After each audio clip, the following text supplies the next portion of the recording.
Amém? Você está feliz? Dá uma glória a Deus aí.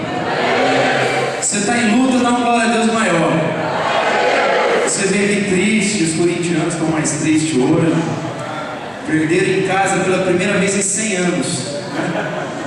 Deus te abençoe, meu irmão. Gostaria de convidar você a abrir comigo a sua Bíblia, lá no livro de Atos, no capítulo 27.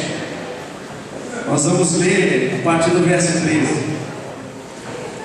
Atos dos Apóstolos, capítulo 27. Nós vamos ler a partir do versículo 13.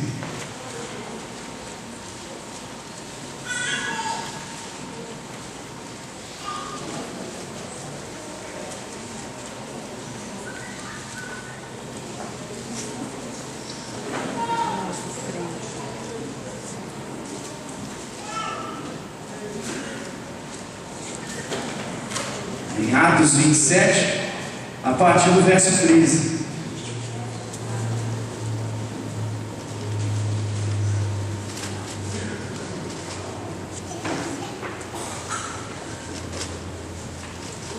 Todos encontraram? Diz assim o texto: começando a soprar suavemente o vento sul, eles pensaram que haviam obtido o que desejavam. Por isso levantaram âncoras e foram navegando ao longo da costa de Creta. Pouco tempo depois desencadeou-se da ilha um vento muito forte, chamado Nordeste. O navio foi arrastado pela tempestade, sem poder resistir ao vento. Assim cessamos as manobras e ficamos à deriva. Passando ao sul de uma pequena ilha chamada Clauda, foi com dificuldade que conseguimos recolher o barco salva-vidas. Levantando-o, lançaram mão de todos os meios para reforçar o navio com cordas.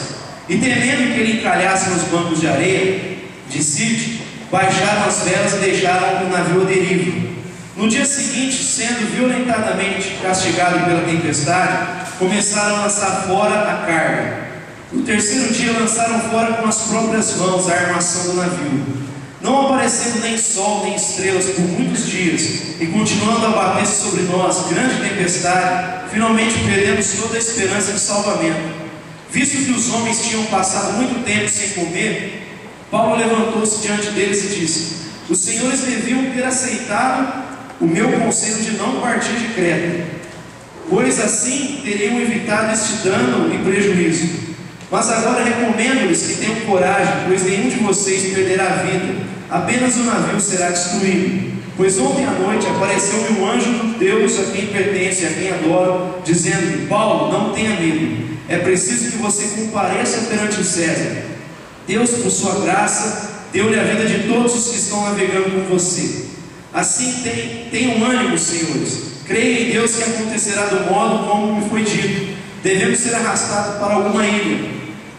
Na 14ª noite ainda estavam sendo levados de um lado para o outro do mar Adriático, quando, por volta da meia-noite, os marinheiros imaginaram que estávamos próximos da terra. Lançando a sonda, verificaram que a profundidade era de 37 metros. Pouco tempo depois lançaram novamente a sonda e encontraram 27 metros. Temendo que fôssemos jogados contra as pedras, lançaram 4 âncoras da popa e faziam preces para que amanhecesse o dia. Tentando escapar do navio, os marinheiros baixaram o barco salva-vidas ao mar, a pretexto de lançar âncoras da proa. Então Paulo disse ao centurião e aos soldados: se estes não ficarem no navio, vocês não poderão salvar-se. Com isso, os soldados cortaram as cordas que prendiam o barco salva-vidas e o deixaram cair. Pouco antes do amanhecer, Paulo insistia que todos se alimentassem, dizendo: hoje faz 14 dias que vocês têm estado em vigília constante, sem nada comer. Agora eu os aconselho a comerem algo, pois só assim poderão sobreviver. Nenhum de vocês perderá um fio de cabelo sequer. Tendo dito isso, tomou o pão e deu graças a Deus diante de todos. Então o partiu e começou a comer. Todos se reanimaram e também comeram algo. Estavam a bordo 276 pessoas. Depois de terem comido até ficarem satisfeitos, aliviaram o peso do navio, atirando todo o trigo ao mar. Quando amanheceu, não reconheceram a terra, mas viram uma enseada como uma praia, para onde decidiram conduzir o navio se fosse possível. Cortando as âncoras, deixaram-nas no mar, desatando ao mesmo tempo as cordas que prendiam os remes. Então, alçando a vela da proa ao vento, dirigiram-se para a praia. Mas o navio encalhou num banco de areia, onde tocou o fundo. A proa encravou-se e ficou imóvel, e a popa foi quebrada pela violência das ondas. Os soldados resolveram matar os presos para impedir que algum deles fugisse, jogando-se ao mar. Mas o centurião queria poupar a vida de Paulo e os impediu de executar o plano. Então ordenou aos que sabiam nadar que se lançassem primeiro ao mar em direção à terra. Os outros teriam que salvar-se em tábuas ou pedaços do navio. Dessa forma todos chegaram a salvo em terra. Amém? Se puder baixar a tua cabeça. Senhor, nós estamos diante da tua presença nessa noite, Pai, e desde já, Deus, nós queremos te dar graças, porque sabemos que o Senhor está no nosso meio, Deus.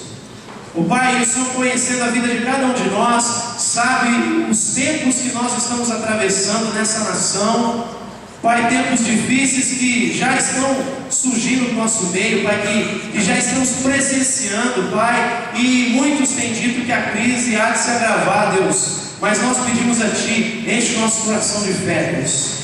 O Pai, coloca convicção nos nossos corações do Teu amor, do Teu cuidado, do zelo que o Senhor tem para conosco, e ministra nas nossas vidas nessa noite, através da Tua palavra, Deus. Que o Senhor venha direcionar esse momento que vamos ter aqui, e que o Teu Espírito encontre liberdade nos nossos corações, para falar com cada um, para visitar as nossas vidas, para nos encorajar, para quebrar qualquer tipo de barreira em nós, Senhor. Quebra, Deus, qualquer ação, Deus, maligna nesse lugar. Que o diabo não venha roubar a palavra lançada aqui nessa noite. Que o diabo não venha distrair ninguém aqui nesse lugar, Deus, de modo que todos estarão atentos à Tua palavra e ela irá cumprir os desígnios dela nas nossas vidas, Deus. E sairemos daqui encorajados pelo Teu Espírito, Pai. No nome de Jesus. Amém. Amém? Glória a Deus. Meus irmãos, Paulo, ele era um dos tripulantes desse navio. Ele estava nesse navio como prisioneiro. Ele havia sido levado como prisioneiro nesse navio, junto com as outras 275 pessoas. E Paulo foi levado como prisioneiro por causa da fé cristã, por causa do seu amor ao Evangelho, seu compromisso com o Evangelho de Jesus. E um pouco antes, se você olhar nos capítulos anteriores, Paulo ele é vítima, é alvo de uma emboscada dos judeus, dos religiosos. Eles prendem o apóstolo Paulo e levam o apóstolo Paulo até as autoridades romanas. E Paulo então ele conversa com o rei Agripa, e ali debate com ele, e ele faz um apelo para que fosse levado o seu caso até o imperador César. Então ele entra nessa embarcação e começa a ser conduzido até Roma. Ele está sendo levado para falar com o imperador César. E nesse trajeto, um pouco antes, Paulo, enquanto estavam na ilha de Creta, ele fala assim: olha, é muito perigoso essa viagem, nós devemos esperar um pouco, ao invés de seguir viagem, porque Paulo estava olhando para os tempos difíceis, o mar estava agitado, o vento era forte. Contudo, o texto vai dizer que o centurião, que era responsável pelo navio, ao invés de ouvir o apóstolo Paulo, ele ouviu o piloto do navio e o dono do navio. Então seguiram viagem. E lá nesses versos que nós lemos, a partir do versículo 3, você vai ver que a viagem ficou tenso, o negócio ficou tenso ali. A tempestade começou a ficar cada vez pior, e eles foram imersos dentro de uma crise profunda, de uma situação caótica. Você pode ver no verso 20, e nós podemos ter a noção de tamanha crise que eles estavam presenciando. Veja comigo o verso 20. Não aparecendo nem sol nem estrelas por muitos dias, e continuando a bater-se sobre nós grande tempestade, finalmente perdemos toda a esperança de salvamento. Eles não viam a luz do sol fazia dias, não viam o brilho das estrelas, só viam escuridão e só viam tempestade, e eles perderam completamente a esperança de salvação.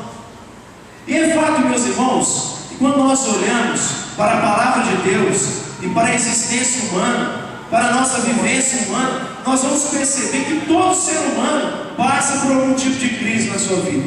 Todo mundo enfrenta algum tipo de crise. A Bíblia vai nos dizer sobre isso, que no mundo tereis aflições, e a existência humana é marcada por algo que é o sofrimento. Por isso que alguns filósofos vão dizer que viver é sofrer, porque ninguém escapa do sofrimento, ninguém escapa da crise, todo mundo de certa forma, vai atravessar, passar por algum tipo de crise.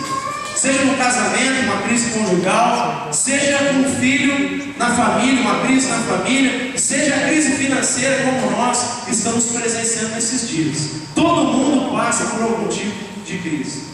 Amém? E são muitos que diante da crise olham para ela apenas como aquilo que ela apresenta como risco, como perigo. Eu diria que a maioria das pessoas olham para a crise e só enxergam o perigo, só enxergam os gigantes, só enxergam as dificuldades, ou não? Você viu aqui que toda a tripulação perdeu completamente a esperança de salvação. Eles olharam para aquela situação e declararam que a morte viria sobre todos eles. Todo mundo geralmente olha, a maioria das pessoas olha para a crise apenas enxergando os riscos e os perigos, apenas olhando para os problemas. Os empreendedores, por exemplo, vão olhar para a crise e muitos, a maioria deles vão temer, vão ter dificuldade de acreditar, de olhar soluções, de tentar enxergar algum outro tipo de caminho. A maioria deles vão ser acometidos pelo medo.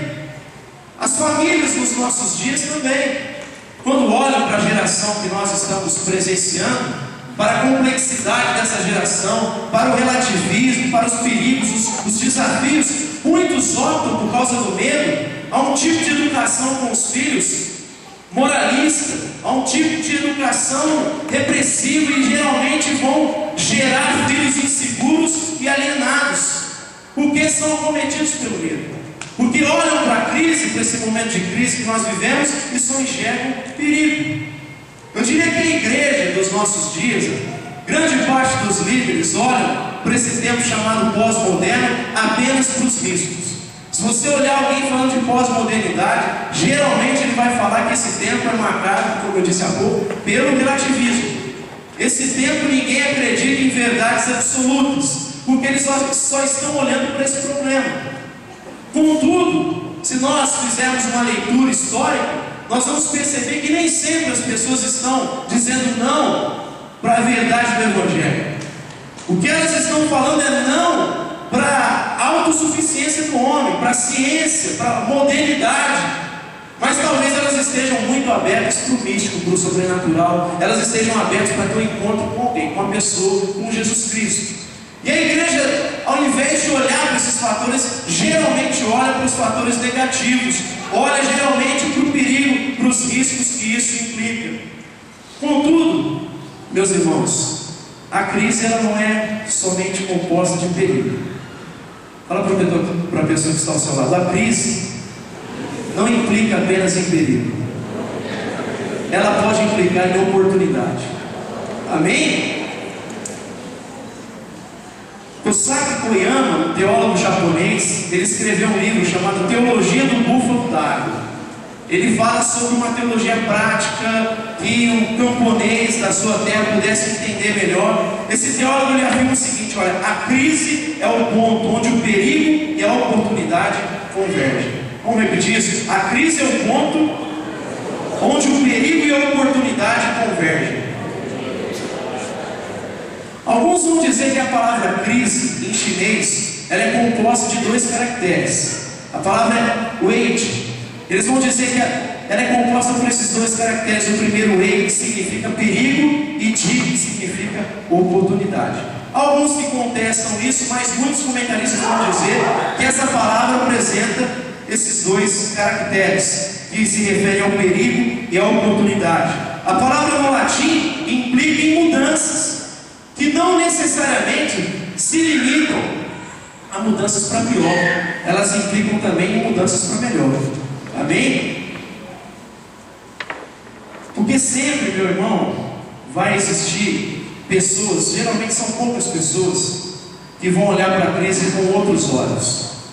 São poucos os que olham para a crise e conseguem passar por ela e amadurecer, que conseguem passar por ela e melhorar, saírem aperfeiçoados, progredirem, prosperarem. Mas há pessoas que conseguem olhar para a crise com outros olhos, diferente de como esses homens olharam, de como a tripulação olhou no verso 20, que não conseguia enxergar luz, só via escuridão, não conseguia ter mais esperança de salvação, como nós afirmamos há pouco. Quem sabe alguns aqui no nosso meio, nessa noite, que estão olhando para a crise, que estão vivendo e só conseguem enxergar problema, não conseguem ter mais esperança de salvação. Quem sabe você está imerso em uma crise conjugal e não consegue ver mais esperança para o seu casamento. Quem sabe você esteja imerso numa crise familiar e não consegue ver mais esperança, não consegue ter mais esperança de salvação para a sua família, ou quem sabe para a sua vida profissional. Quem sabe alguns sonhos que você nutre e carrega no seu coração, e você porventura deixou a crise tomar conta do teu coração, você só olhou para os perigos, para os problemas e se tornou incapaz de crer naquilo que Deus pode fazer através da tua vida. Contudo, meus irmãos, como eu disse, há homens que enxergam a crise de outra forma, e esse homem é o apóstolo Paulo. Paulo, naquele navio, foi o único que olhou para aquela situação com outros olhos. E nós podemos olhar para a crise com os olhos do apóstolo Paulo. Você pode olhar para a crise de outra forma, e esse texto vai nos ensinar isso. A não olhar apenas os perigos, a não olhar apenas para as trevas. É possível perceber oportunidades de Deus diante da crise e nós melhorarmos dela, atravessarmos ela e sairmos dela melhores, aperfeiçoados, prosperarmos na crise, progredirmos na crise. E esse texto vai nos ensinar alguns princípios para nós olharmos a vida dessa forma. A primeira coisa que esse texto vai nos ensinar é nós olharmos para a vida com coragem e com fé. Vamos repetir isso? Tenha coragem e fé quando você olhar para a vida. O verso 22 diz assim: mas agora recomendo-lhes que tenham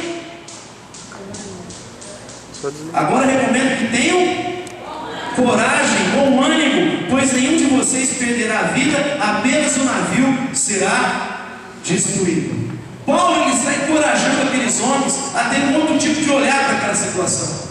Enquanto todo mundo estava olhando morte, Paulo falou: olha, ainda há esperança.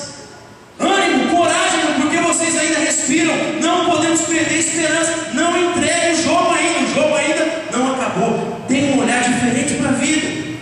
Muitas vezes nós olhamos para a crise com esse pessimismo, nós olhamos para esses problemas. Nós precisamos ter fé na nossa vida, na existência, e saber que é um Deus que trabalha a nosso favor, que é um Deus que caminha conosco. Amém? E Paulo tem esse olhar. A Bíblia nos orienta a ter esse olhar para a vida, um olhar com fé, com bom ânimo. É diferente da confissão positiva, daquele determinismo que as pessoas acreditam que Deus vai realizar porque elas determinaram, falaram alguma coisa, como se a palavra delas tivesse um poder mágico. Não é isso que a Bíblia ensina. Mas a Bíblia nos ensina a ter fé quando olharmos para a vida. Porque maior é aquele que habita em nós do que é aquele que habita no mundo. Porque Jesus prometeu caminhar contigo a todos os dias até a consumação dos séculos. Porque quem está em Cristo pode experimentar e pode esperar qualquer coisa boa na vida. Amém? Você pode ter certeza de vitória, meu irmão. Você pode ter certeza que Deus está ao seu lado e vai abrir a porta para você. E a Bíblia nos ensina a ter esse olhar. Olhar a vida não apenas sobre as lentes do perigo, mas para as lentes da oportunidade. Olhar com fé. Se a gente sair do mundo da fé cristã e olhar para homens que não andaram com Deus, nós vamos perceber homens que, mesmo não tendo fé em Deus, criam em algum tipo de sonho que carregavam, em algum objetivo que tinham na vida, e mesmo não tendo fé em Deus, eles alcançaram esses objetivos. E alguns deles contrariaram até a lógica religiosa. Você pensar em Galileu, por exemplo, ele contrariou a lógica da religião, e ele acreditou naquilo. Thomas Edison, mesmo sendo considerado cristão, ele acreditou na sua invenção, mesmo antes de poder comprová-la cientificamente. Ele precisou acreditar e caminhar na direção de alcançar o seu objetivo. Colombo, e você vai ver tantos homens que, mesmo não sendo homens cheios do Espírito Santo de Deus, mesmo sendo homens talvez que não criam em Deus, eles criam em algum tipo de sonho e viram esse objetivo sendo alcançado. Se esses homens, que nem todos andavam com Deus, viram os seus objetivos sendo alcançados, que dirá você que serve o Deus Altíssimo, meu irmão? Amém. Que dirá você que tem comunhão com o Espírito Santo de Deus, que ouve Ele falar no teu coração? Amém? A pergunta que a gente deve fazer para o nosso coração é que tipo de olhar você tem percebido a realidade? Como você tem olhado para a crise? Será que nós temos olhado para a crise como uma tripulação do navio? Ou será que nós temos olhado para a crise com o olhar do apóstolo Paulo? Será que você tem visto monte? Será que você tem visto obstáculos apenas? Ou será que você tem olhado com esperança que Deus pode abrir uma porta? Será que você tem olhado para a crise como os israelitas diante do Mar Vermelho? Ou você tem olhado para a crise como Moisés olhou para o Mar Vermelho? Os israelitas, quando chegaram diante do Mar Vermelho, falaram: olha, estamos dentro da água, estamos lascados. Você tirou a gente do Egito para morrer no deserto.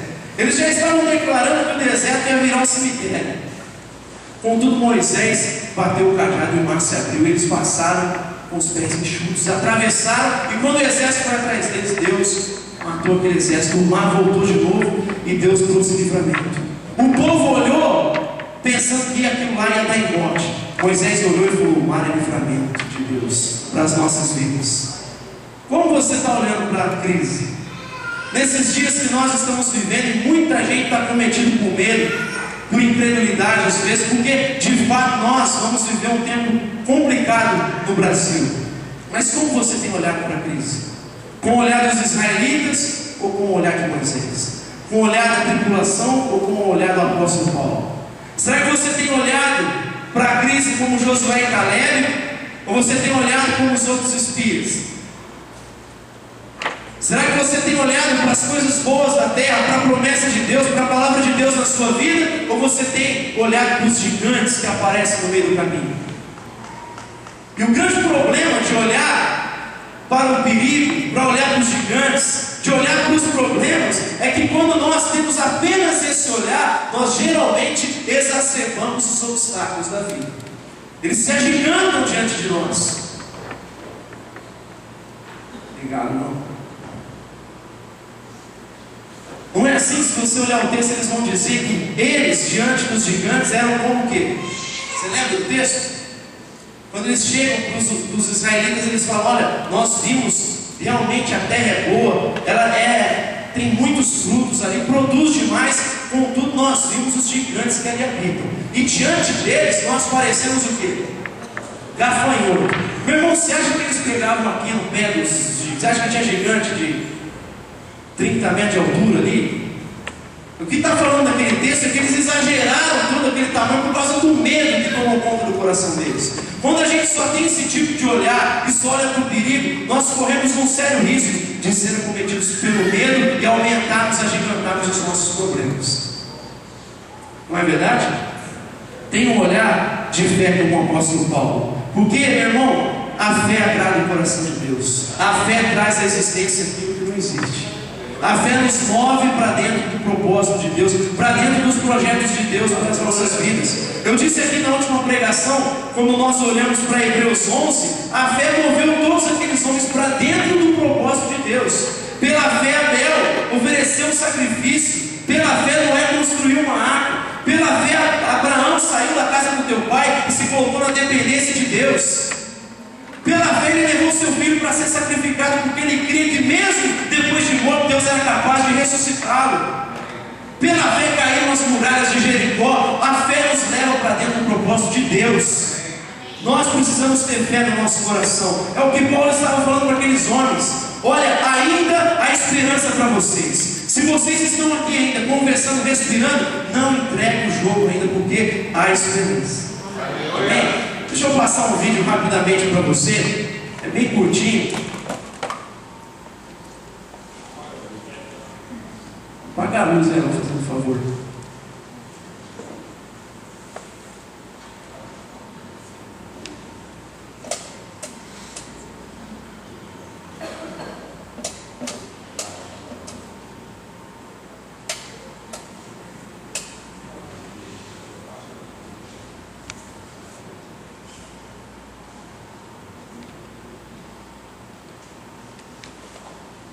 Aufstieg in Südtirol beim Stand von 4:4 tritt Michael Keimer vom ASV Tramin an und setzt den Ball gegen die Latte.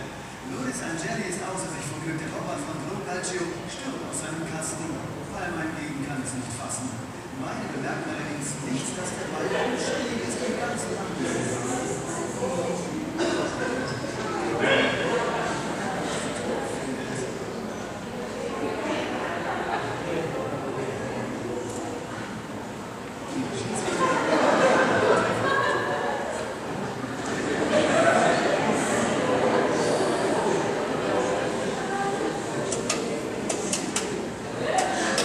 Você viu o desespero do jogador? Falou, acabou, ele olhou até pro outro lado, falou, acabou. Mas meu irmão, não tinha acabado o jogo ainda. A bola ainda não tinha parado, não tinha saído, não tinha ido para lugar nenhum.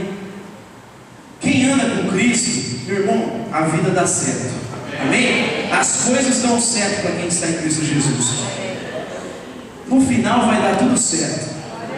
Então, se não chegou no final, meu irmão, se não deu certo ainda, porque não chegou no final, espere Deus, porque você vai ver a tua vida dando fruto, você vai ver a mão de Deus na tua vida. Tenha fé, olha para a vida com coragem, olha para a vida com o coração cheio de fé, porque maior é o Deus que habita na tua vida, maior é o Deus que está conosco. Então, a primeira coisa, tenha fé e coragem quando você olha para a vida, quando você olha para Cristo. Segunda coisa que esse texto nos ensina, tenha um profundo senso de missão na sua vida. Vamos repetir isso? Tenha um profundo senso de missão. Verso 23: Pois ontem à noite apareceu-me um anjo do Deus a quem pertenço e a quem adoro, dizendo-me: Paulo, não tenha medo, é preciso que você compareça perante César. Deus, por sua graça, deu-lhe a vida de todos os que estão navegando com você. Paulo tinha um profundo senso de missão na sua vida. Paulo não perdia o foco daquilo que Deus queria fazer através dele. Isso nos possibilita enxergar oportunidades de Deus. Isso nos ajuda a olhar para a crise e para os problemas de uma maneira diferente. Paulo ele estava indo comparecer perante César, não porque ele queria se defender, não porque ele tinha medo de ser preso, não porque ele tinha medo de ser morto por causa da fé. Não foi por causa disso. Tanto que se você olhar lá atrás, o rei Agripa fala assim: olha, eu não tenho nada contra esse homem eu ia considerar ele inocente. Aliás, enquanto eles estão conversando, Paulo começa a pregar para ele. Ele falou: o que é isso? Você acabou de me conhecer, já está querendo que eu vire cristão? Ele falou: não só você, todo mundo eu quero que se converta. Ele falou assim: olha, eu ia considerar esse Paulo inocente, mas ele fez um apelo para ele, César, porque o objetivo de Paulo era pregar para o imperador César. Paulo não tinha foco nas coisas, nos problemas, nas dificuldades. Quando Paulo falou: olha, eu apelo para César, é porque ele queria comparecer diante do imperador e pregar o evangelho para ele, como ele fez onde ele passou. Nos tribunais, Paulo sempre via uma possibilidade de pregar o evangelho, porque ele tinha senso de missão na sua vida, ele tinha foco, ele sabia o chamado de Deus na sua vida. Atos 9, verso 15 e 16, Deus diz a Ananias: olha, vai até a rua chamada direita, você vai entrar na casa de certo homem, e ali é um homem chamado Saulo. Esse homem é vaso escolhido meu para levar o meu nome entre os gentios. Ele é um instrumento meu, ele é um apóstolo enviado para os não-judeus, para os gentios. E eu vou mostrar para esse sujeito quanto vale sofrer por causa do meu nome. Então Paulo ele sabia que o chamado dele era pregar o evangelho aos gentios, e ele sabia que onde ele ia passar, ia ter chibata, ia ter açoite, ia ter luta, ia ter sofrimento. Ele já esperava isso fazia parte do seu chamado em Cristo Jesus. Quando ele é preso, ele está se direcionando a Jerusalém, onde ele é preso. Os irmãos falam: Paulo, não vai para lá, você vai ser açoitado, o pessoal vai te perseguir. Um profeta chamado Ágabo fala assim: olha, o dono desse cinto, pega o cinto de Paulo, Deus está dizendo que ele vai sofrer em Jerusalém. E Paulo fala assim: olha, não é novidade isso que você está me dizendo. Eu sei que eu vou sofrer em Jerusalém, mas eu vou para lá porque eu tenho convicção de que é a vontade de Deus para a minha vida. Ele não perdia esse foco. Então, quando nós temos o propósito claro nas nossas vidas, do que Deus quer, quando nós mantemos o foco, é possível nós olharmos para a vida de uma outra forma. O senso de missão, ele nos impede de sermos reféns das circunstâncias imediatas. Quando a gente tem senso de missão na vida, a gente não é refém das circunstâncias. Se a situação está boa, está ruim, a gente tem senso de missão. A gente olha para a vida de outra forma. Isso aí nos livra das distrações das coisas desse mundo. Paulo escreve na última carta a Timóteo, no capítulo 2, verso 4, olha, o bom soldado não se envolve com as coisas dessa vida, antes procura agradar aquele que o alistou. Ele tem um compromisso com o seu general em realizar a sua missão. Como diz o capitão Nascimento, missão dada é missão cumprida. Então isso nos impede de nos distrair com as coisas desse mundo. mas também nos livra do sentimento de vítima do acaso. Quando a crise vem e fala, meu Deus, isso te impede de cair nesse sentimento, de achar que Deus te abandonou, porque quem tem senso de missão sabe que trabalha com Deus que jamais o abandonará. Quem tem senso de missão sabe que a sua vida está na mão direita do Deus Todo-Poderoso. Quem tem senso de missão sabe que o Deus eterno tem o controle de todas as coisas. Que diz assim, através dos lábios de Jesus: olha, vocês vendem 2 pardais por moedinhas. É algo tão simples para vocês, tão banal. Contudo, nenhum deles cai sem o consentimento do Pai eterno. E Ele conhece até os cabelos da sua cabeça. Alguns eu também sei, tá aqui. Tem alguns que eu olho que tá fácil para contar. É 0. Mas Deus conhece, meu irmão. Nada escapa do controle das mãos dele. Às vezes a gente se desespera diante da crise e parece que Deus deixou de ser Deus. Ele nunca deixa de ser Deus. Você e eu podemos ser surpreendidos pelas coisas da vida. Deus jamais é surpreendido por coisa alguma.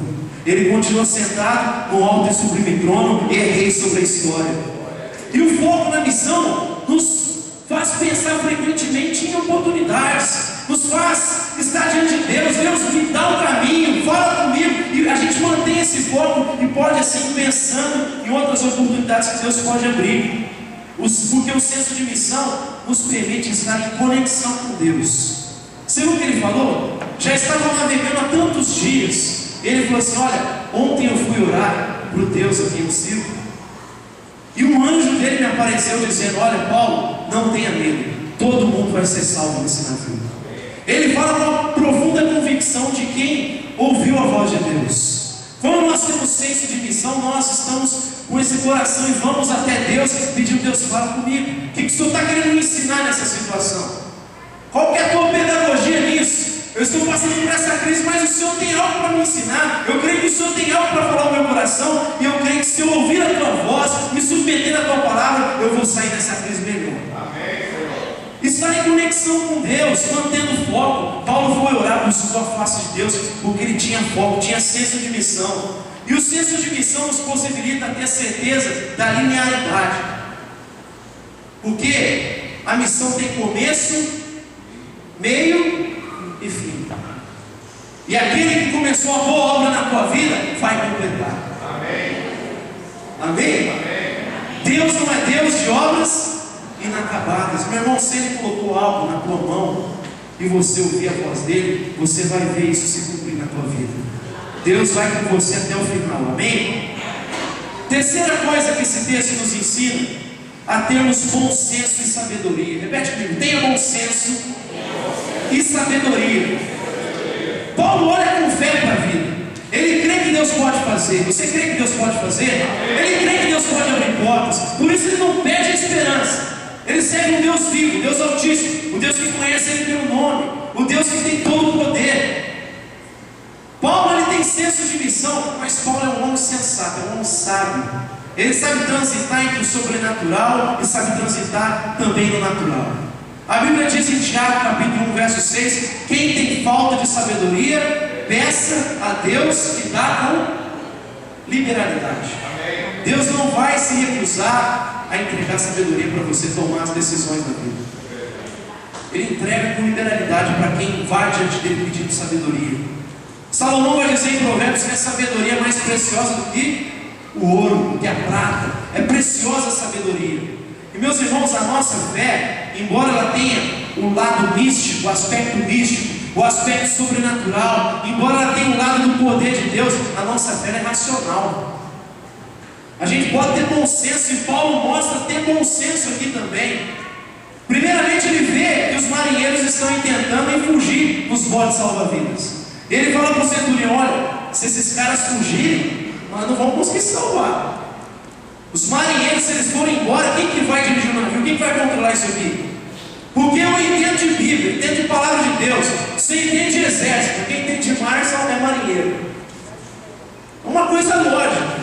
E Paulo não perde a sensatez da vida dele. Ele crê, Deus tinha falado com ele. Mas mesmo tendo a convicção da palavra de Deus, ele falou: não permite que os marinheiros saiam do navio.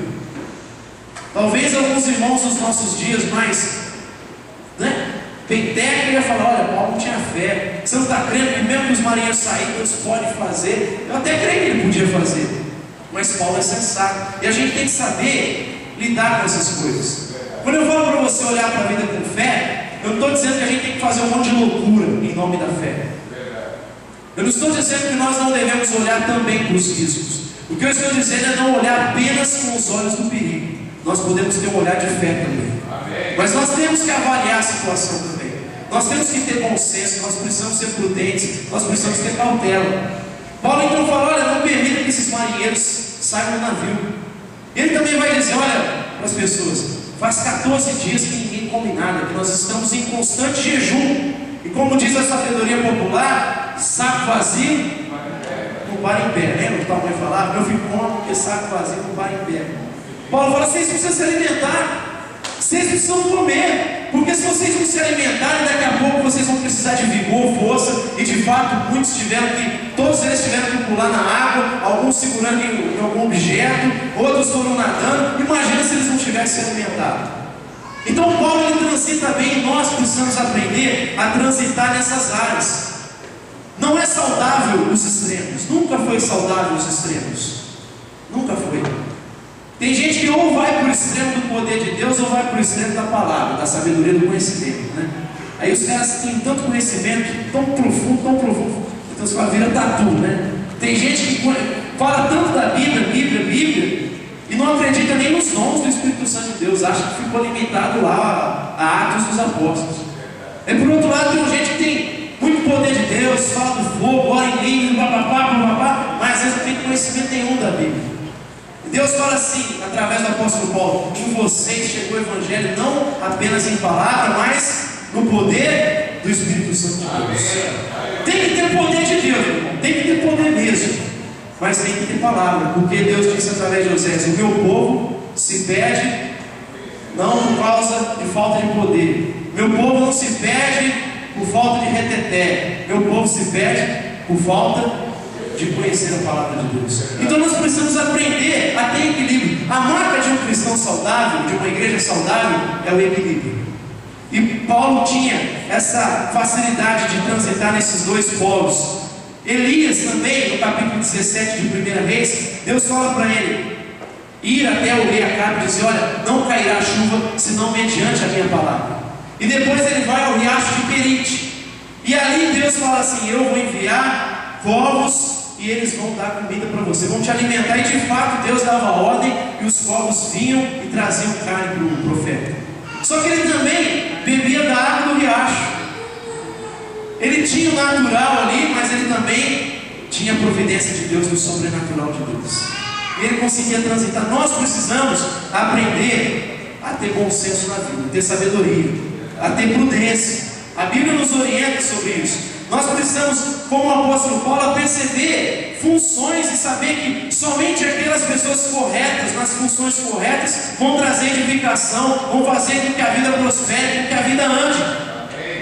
Então ele falou: marinheiro tem que ficar aqui. Eu não sei nada disso, não sei nada de mar. Você não sabe nada, sabe de exército. Nós não podemos permitir que esses homens saiam do mar. E às vezes a gente precisa aprender isso dentro da nossa casa. Por exemplo, quem trabalha melhor com as finanças em casa, às vezes o marido é um gastão, ou a mulher gasta demais, e o outro sabe economizar, poupa melhor. Dá na mão de quem sabe trabalhar melhor com isso. Deixa na mão de quem tem maior capacidade para fazer isso. A gente precisa aprender a servir essas funções dentro de casa, amém? Amém. E se a mulher for muito tio Patinhas, ou o homem for muito tio Patinhas, você traz um equilíbrio lá, fala: vamos também aproveitar as coisas da vida, né? Vai ficar guardando. Deus fala para a gente também: pode aproveitar as coisas da vida. Perceber funções no trabalho, na empresa e na igreja também do Deus vivo. Amém? Então vamos buscar sabedoria. A gente consegue ter sabedoria de Deus meditando na palavra. A gente consegue sabedoria orando, buscando a Deus, pedindo para que Ele venha com provisão nas nossas vidas, para que Ele nos dê lucidez nas nossas decisões. Mas a gente pode buscar sabedoria na onde? Na multidão de conselheiros. A Bíblia diz: a sabedoria. Busquem conselhos. Não busque ouvir aquilo que você quer, busque conselhos de pessoas maduras. E por fim, meus irmãos, Paulo nos ensina a olhar com fé para a vida, a ter senso de missão, nos ensina a nós termos bom senso, mas também nos ensina a sermos gratos a Deus e termos a alma cheia de contentamento. Fala para o pessoal que está do lado, seja grato a Deus. Depois que ele fala para aqueles irmãos comer, vocês precisam se alimentar, porque saco vazio não para em pé. Ele então pega o pão, dá graças a Deus diante de toda a tribulação. Aquelas mais de 200 pessoas olharam o apóstolo Paulo pegando o pão, no meio da crise, não tendo possibilidade, todos sem esperança de salvação. Ele pega o pão e fala: eu te agradeço, Deus. Eu te agradeço, meu Senhor. Eu te dou graças porque até aqui o Senhor tem cuidado de mim. E eu sei que o Senhor vai continuar cuidando da minha vida. Eu te dou graças porque eu sei que o Senhor anda comigo. O Senhor mudou a minha história. Eu te dou graças pelo teu sacrifício na cruz, Jesus.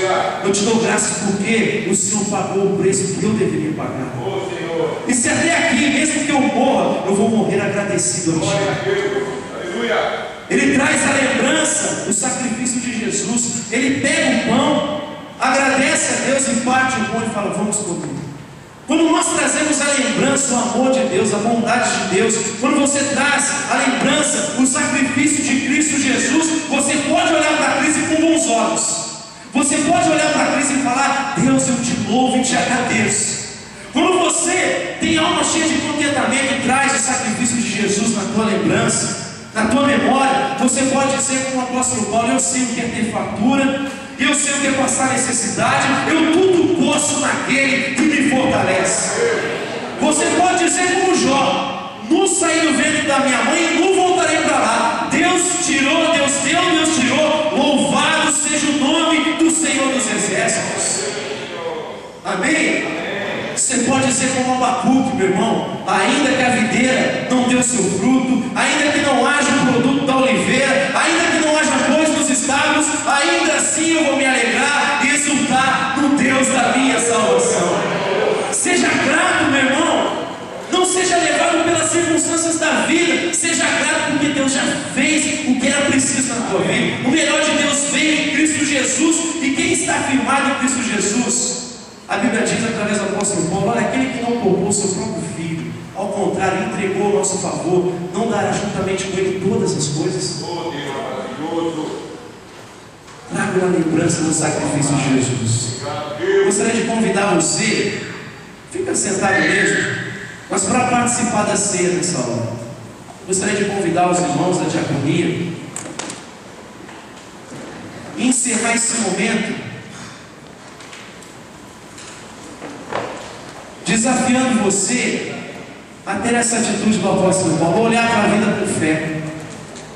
Quem sabe você, por causa da crise, tem olhado para a tua vida de uma maneira tão negativa.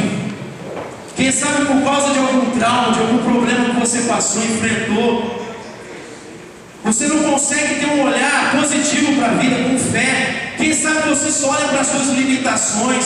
Quem sabe você só tem olhado para a sua incapacidade. Talvez você não consegue crer no projeto de Deus na tua vida, em sonhos que Deus tem para a tua vida. Quem sabe você tem perdido o senso de missão na vida. Quem sabe você tem perdido esse olhar para a vida e tem se deixado enredar pelas coisas desse mundo, tem ficado fascinado pelas coisas da vida e permitido que o descontentamento entre na tua alma, que a murmuração encontre espaço na tua vida, porque você está sendo conduzido pelas circunstâncias, pelos mares agitados. Meu irmão, peça para o Espírito Santo de Deus te visitar nessa noite e mudar o teu olhar, mudar os nossos olhos. Nós precisamos pedir para Deus mudar os nossos olhos nesses dias, saber que Deus pode fazer todas as coisas através daquele que crê, saber que Deus jamais vai nos desamparar, que como nós cantamos aqui, pode vir o temporal, pode vir o dia mau, mas Deus me faz assim, coloca os meus pés sobre a rocha, Ele cuida bem de mim, Ele guarda a minha saída, guarda a minha chegada, Ele é a minha sombra, Ele não falha. mão direita que não falha. Glória a Deus. Durante o dia o sol não pode te ferir. Amém? Porque o santo de Israel não dormirá, diz o salmista. E se tiver de noite, meu irmão, e você não conseguir ver como nós vemos a luz do sol, o brilho das estrelas, você pode olhar para a escuridão e até sorrir, porque você está com o Altíssimo do seu lado. Participa da ceia nessa noite, lembrando daquilo que Jesus fez pela tua vida. Fala: Deus, eu te dou graças. Eu te dou graças pela tua provisão. Eu te dou graças porque o Senhor me amou quando ainda era pecador. Eu te dou graças porque o Senhor me aceita não por mérito, mas por causa da tua graça. E aquele que começou a boa obra na minha vida vai completá-la. Aquele que trouxe tantos livramentos, esse que me deu experiências no passado, vai continuar fortalecendo meu coração para enfrentar crises do presente, do futuro. Ele jamais vai me abandonar. Ele vai continuar me fortalecendo. Ele vai continuar abrindo os meus olhos. Ele vai dar portas de escape para mim. E a porta que ele abre, diz as Escrituras, ninguém pode fechar. Feche os teus olhos. Os irmãos podem servir os elementos. E deixa essa canção entrar no teu coração. Uma canção de graças a Deus, dizendo: eu não sou digno do teu amor, da tua graça.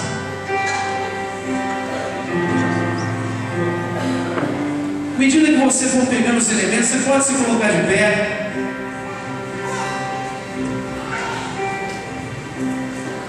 Nós somos dignos do teu amor.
Fala para Deus: Pai, a crise pode vir, nós sabemos que ela tem vindo, Pai, que tempos difíceis estão previstos, Pai, mas nós cremos em Ti, Deus.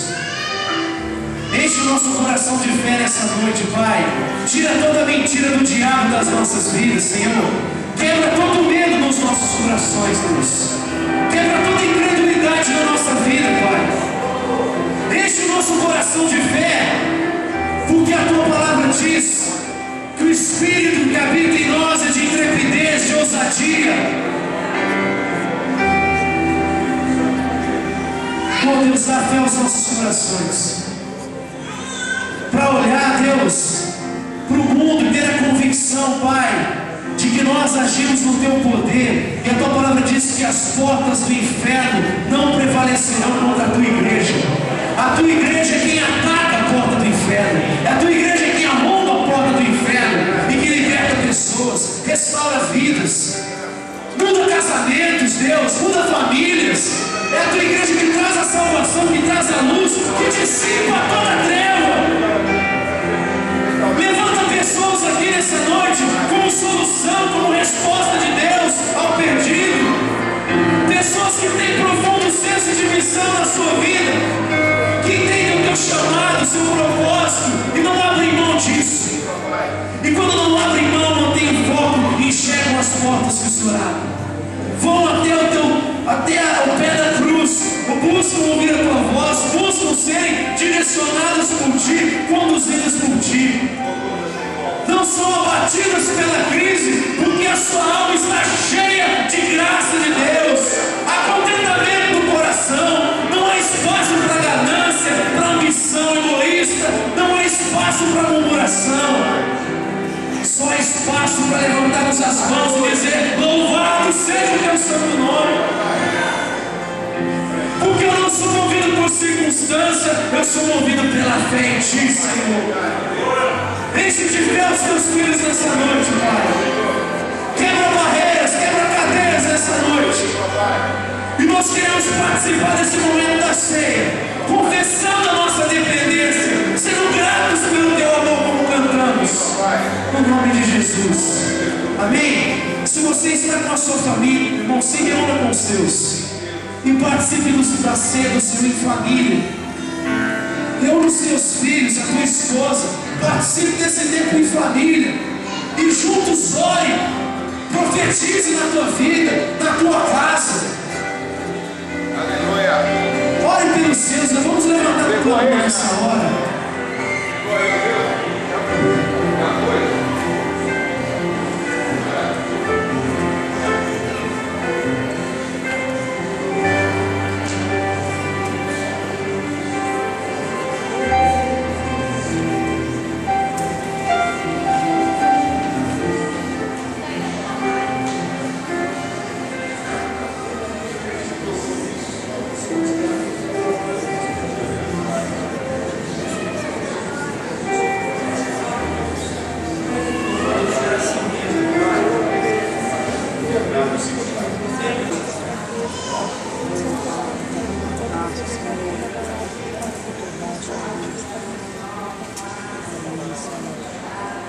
Amém. Você pode comer do pão, beber do suco.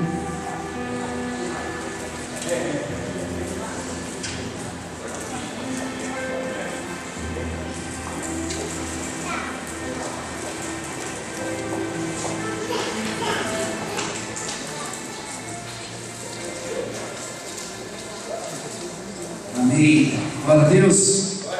Eu creio que Deus pode levantar os filhos dele para trazer referência para a sociedade, para mostrar que é possível mudar a realidade. Essa história começou, segundo a ótica daqueles homens, como destinada à morte, à perdição, sem esperança. Mas porque um homem creu em Deus, tinha fé, porque um homem tinha senso de missão, tinha sabedoria, tinha gratidão a Deus, ele converteu a história de tragédia em história de salvação. Diz o texto sagrado que todos chegaram a salvo em terra. Todo mundo foi salvo por causa de um homem de Deus. E Deus pode salvar, irmão, pessoas através da tua vida. Usar a tua vida para trazer salvação para a sua família e para trazer salvação para aqueles que estão ao seu redor. Ele pode fazer isso.